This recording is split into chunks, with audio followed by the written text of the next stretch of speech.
और कहीं ना कहीं दुर्भाग्यवश जो है वो अनदेखी इस केंद्रीय विश्वविद्यालय के साथ, धर्मशाला के साथ और जिला कांगड़ा के साथ प्रदेश की वर्तमान जो सुक्खू सरकार है वो हमारे साथ कर रही है। हम लोगों ने देखा कि किस तरह से स्मार्ट सिटी के पैसे से जो है इलेक्ट्रिक चार्जिंग स्टेशन जो है वो इंस्टॉल कर दिए गए थे। आज वो सारे स्टेशन उखड़ रहे हैं, वहाँ पर उनको कोई ध्यान देने वाला नहीं है। समोसे का मुद्दा जो है अभी हाल ही में गरमा रहा है। केंद्र सरकार के पास क्या और मुद्दे नहीं हैं जो समोसे के लिए उन्होंने इतना सीआईडी की जांच बिठा दी है? क्या प्रतिक्रिया देंगे आप? ये बहुत हास्यास्पद है और बहुत दुखद है कि जिस तरीके। स्वागत है आपका अनंत ज्ञान टीवी में। मैं रीत वशिष्ठ एक बार फिर आप सभी के बीच में हाजिर हूँ। धर्मशाला से पूर्व में रहे भाजपा के विधायक विशाल नेहरे जी इस वक्त हमारे साथ खास बातचीत के लिए मौजूद हैं। जानेंगे धर्मशाला के बारे में क्या स्थिति है इस वक्त यहाँ धर्मशाला की। तो सबसे पहले सर स्वागत है आपका। धन्यवाद रीतम्बरा जी, और आपका और आपकी टीम का सभी का स्वागत, अभिनंदन जी। कैसे हैं सर आप? मैं ठीक हूँ सर। शुरुआत करेंगे कि पढ़े लिखे आप भी खूब हैं, एमए इंग्लिश किया है, एलएलबी किया है, उसके बाद आप विधायक रहे हैं, तो राजनीति में किस तरह से आना हुआ? राजनीति में आना जो था वो मेरे छात्र जीवन से एक जो विद्यार्थियों के लिए काम करना, उनके किसी न किसी रूप में मदद करना, वो एक हैबिट बन गई। उसके बाद जब हम लोग सामाजिक जीवन में प्रवेश हुआ, जब मैं प्रोफेशनली एडवोकेट की प्रैक्टिस करने के लिए कोर्ट के अंदर आया, तो उस दौरान भी सेवा का मार्ग जो है हम लोगों ने अपनाए रखा और भारतीय जनता पार्टी की सदस्यता ग्रहण की, लोगों के बीच में रहा, लोगों के बीच में रहकर समाज हित के लिए काम करना शुरू किया और लोगों की मदद से ही, उन्हीं के आशीर्वाद सहयोग से जो है मुझे विधायक बनने का अवसर मिला जी। तो इसके लिए मैं सदैव हमारे स्थानीय धर्मशाला के जितने भी नागरिक हैं उनका आभार व्यक्त करूंगा और धन्यवाद ही उनका सदैव मैं रहूंगा।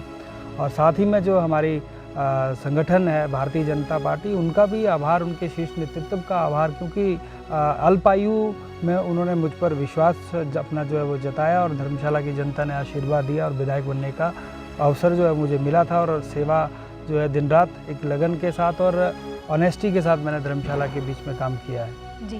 तो जैसे आप विद्यार्थी परिषद में भी रहे हैं, जितना हमने आपके बारे में जाना है और पढ़ा है, तो उस हिसाब से ये पूछना चाहूँगी कि एक्चुअल में जो विशाल नेहरिया है वो क्या है? क्योंकि जब आप फील्ड में जाते हैं तो एक अलग तरह का रूप है, जब आप घर पे होते हैं उस तरह से स्वाभाविक है। देखिए, जब आप घर से बाहर निकलोगे तो आपके प्रति जो जिम्मेदारियां वो बदल जाती हैं, और जब आप घर में हैं तो आपकी जिम्मेदारियां कुछ और हैं। सामाजिक जीवन में आप जब जाओगे तो स्वाभाविक है वहाँ पर तरह तरह के लोगों के बीच में आपको जाकर उनके बीच में रहकर जो है काम करना पड़ेगा, और परिवार में जो है वो आपका निजी जीवन है। तो दो जीवन एक साथ जो है वो किसी भी पॉलिटिशियन के जीवन में साथ में चलते हैं, और हम लोगों को दोनों जो अपने रोल हैं वो निभाने पड़ते हैं, क्योंकि देखिए वो जिम्मेदारियां समाज की तरफ से हम लोगों को मिली हुई हैं जी। सेंट्रल यूनिवर्सिटी का जो मुद्दा है, तो कई पार्टियां आई, उन्होंने अपनी रोटियां सेकी हैं, लेकिन अभी भी जो है उस पर काम नहीं पूरा हो पाया है। क्या कहना चाहेंगे? देखिए, 2017 से नहीं, 2010 से ये मुद्दा चला। केंद्रीय विश्वविद्यालय का जो अधिनियम है उसके अनुसार 2009 में हम लोगों को केंद्रीय विश्वविद्यालय धर्मशाला के रूप में मिला था। दुर्भाग्य से मैं देखो दावे के साथ एक बात आपके मंच से कहता हूँ कि किसी भी यहाँ के स्थानीय व्यक्ति ने या किसी ऐसे अधिकारी ने उस पर कोई विशेष ठोस कदम उस आज दिन तक नहीं उठाया।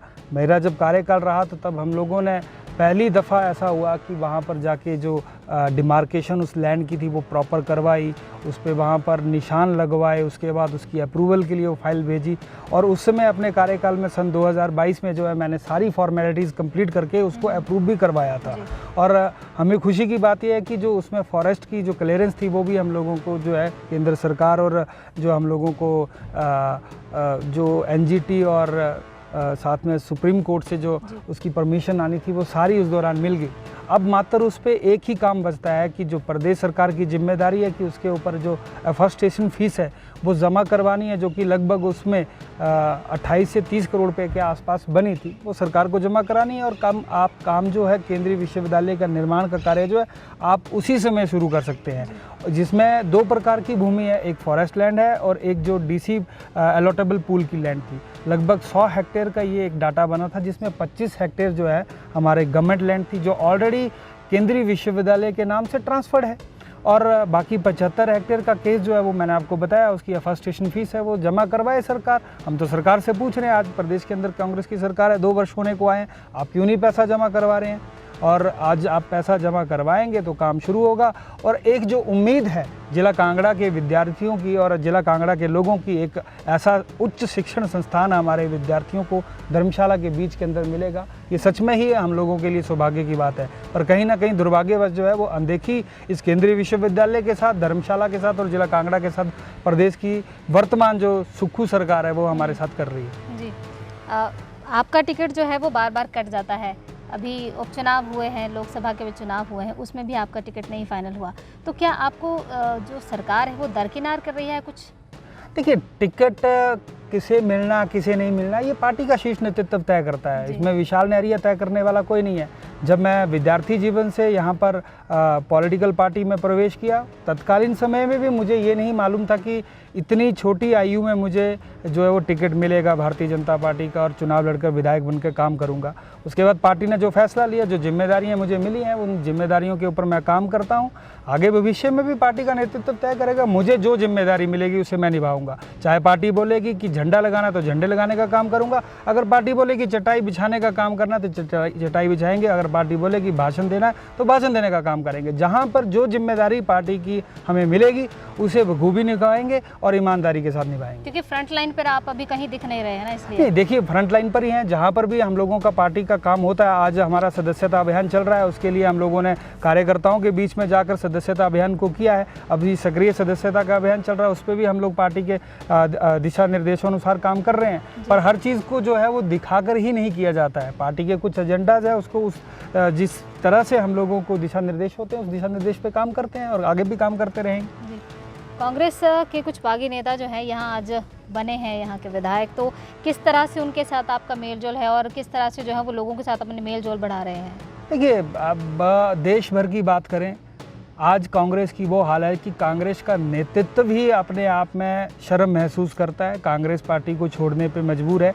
सिर्फ एक परिवार की वहाँ पर जो है परिक्रमा होती है, वो गांधी परिवार है। ये पूरा जग जाहिर है, इसको बताने की आवश्यकता नहीं है।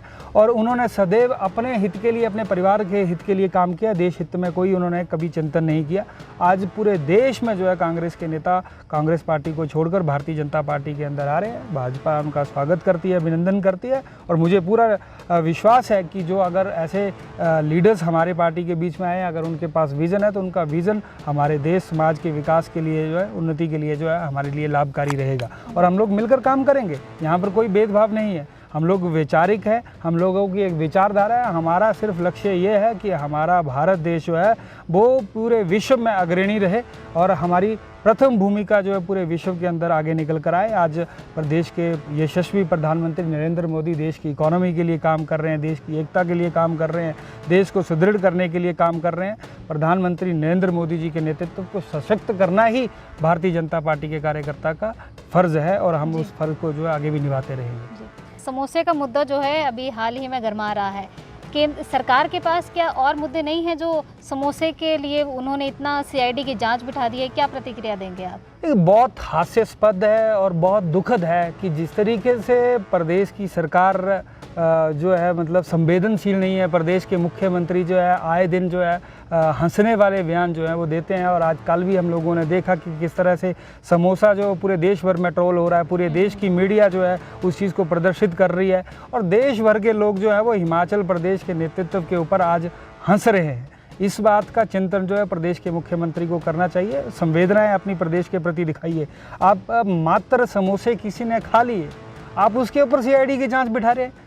यहाँ पर प्रदेश में आपके नेतृत्व में और आपके ही पार्टी के कुछ ऐसे लोग हैं, उन्होंने प्रदेश को लूटने का काम शुरू कर दिया हुआ है। यहाँ पर आए दिन जो है करप्शन के मामले हम लोगों को देखने को मिल रहे हैं। आप उसके ऊपर जांच बिठाइए और जो आपके ऊपर बाकी अन्य जितनी भी जांच एजेंसियाँ हैं वो जांच अगर आपके ऊपर कर रही हैं, आप उनका साथ दीजिए। अगर आपको जांच ही करनी है तो उन सारी चीज़ों के ऊपर अपनी संवेदनाएं दिखाते हुए काम करिए। प्रदेश के मुख्यमंत्री जी, इस बात की चिंता छोड़ दीजिए कि समोसे कौन खा गया। अगर आपको समोसे खाने हैं तो आप एक बार ऐसे ही डायरेक्ट भी किसी को मीडिया, सोशल मीडिया के माध्यम से बोलिए, हज़ारों सैकड़ों समोसे आपको खाने के लिए प्रदेश की जनता भेज देगी, हम लोग भी भेज देंगे। स्मार्ट सिटी का जो काम है सर बहुत टाइम से धीमा पड़ा हुआ है, उसकी गुणवत्ता में भी काफ़ी कमी आई है। तो क्या कहना चाहेंगे कि इसमें कांग्रेस जिम्मेदार है या भाजपा जिम्मेदार है? ये नेतृत्व की कमी है। प्रदेश के मुख्यमंत्री कितनी बार धर्मशाला आए, कितनी बार आपने प्रदेश के मुख्यमंत्री रहते हुए धर्मशाला की स्मार्ट सिटी की चिंता की, यहाँ पर कितनी बार आपने बैठक करी। हमारी जब पूर्व में सरकार थी, मैं धन्यवाद करना चाहूँगा तत्कालीन मुख्यमंत्री जयराम ठाकुर जी का, जिन्होंने समय समय पर धर्मशाला के लिए स्मार्ट सिटी के लिए बैठकों का आयोजन किया और चिंतन किया, और उस समय सारे मामलों को जो एक्सपेडाइट करते हुए उनको इम्प्लीमेंट करने का काम किया। आज पिछले 2 वर्षों में काम जो है स्मार्ट सिटी धर्मशाला का बंद पड़ा हुआ है। केंद्र सरकार से, मोदी सरकार से हम लोगों को पैसा समय समय पर मिला है, पर उस पैसे का सदुपयोग हो, वो पैसा सही ढंग से लगे, सुचारू रूप से लगे। आज उन सारी वस्तुओं के ऊपर हम लोगों को चिंतन करने की आवश्यकता है। हम लोगों ने देखा कि किस तरह से स्मार्ट सिटी के पैसे से जो है इलेक्ट्रिक चार्जिंग स्टेशन जो है वो इंस्टॉल कर दिए गए थे। आज वो सारे स्टेशन उखड़ रहे हैं, वहाँ पर उनको कोई ध्यान देने वाला नहीं है। और किस तरह से रोड जो है वो बनाकर जो उखड़ना शुरू हो चुके हैं। किस तरह से हमारा जो लाइट्स का बहुत बड़ा एक यहाँ पर टेंडर हुआ था, जिसमें लगभग 7,500 लाइट्स लगनी थी, मात्र अभी तक 2,000 लाइट्स भी नहीं लगी हैं। कौन रिस्पॉन्सिबल है? 25-30 करोड़ रुपया जो है उन एजेंसियों को, उन कॉन्ट्रैक्टर्स को दिया हुआ है, उसके ऊपर जांच करने वाला कोई नहीं है। उस पैसे का दुरुपयोग हो रहा है, वो अपने खातों में जमा करवा के आज उनका इंटरेस्ट खा रहे हैं।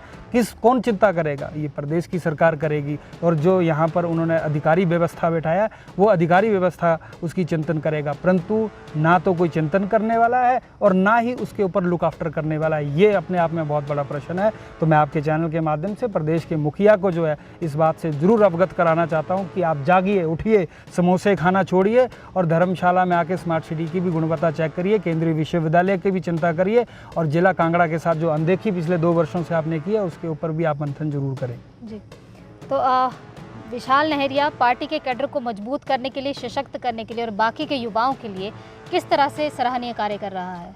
ये भारतीय जनता पार्टी अपने आप में एक बहुत बड़ा संगठन है।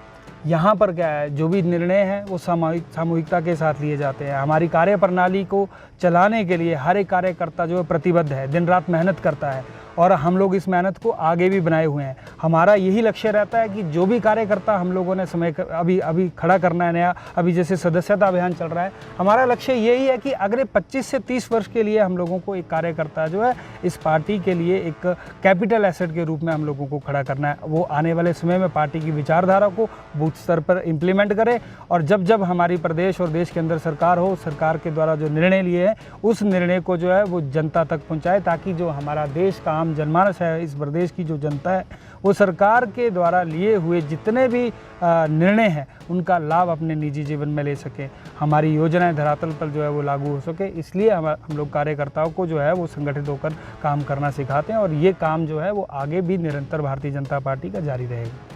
विशाल जी, बहुत बहुत धन्यवाद हमसे बातचीत करने के लिए और अपना बहुमूल्य समय देने के लिए। आपका बहुत शुक्रिया जी, धन्यवाद। तो ये थे हमारे साथ पूर्व में धर्मशाला से विधायक विशाल नहरिया जी। बाकी की तमाम जानकारी के लिए आप बने रहिए अनंत ज्ञान के साथ।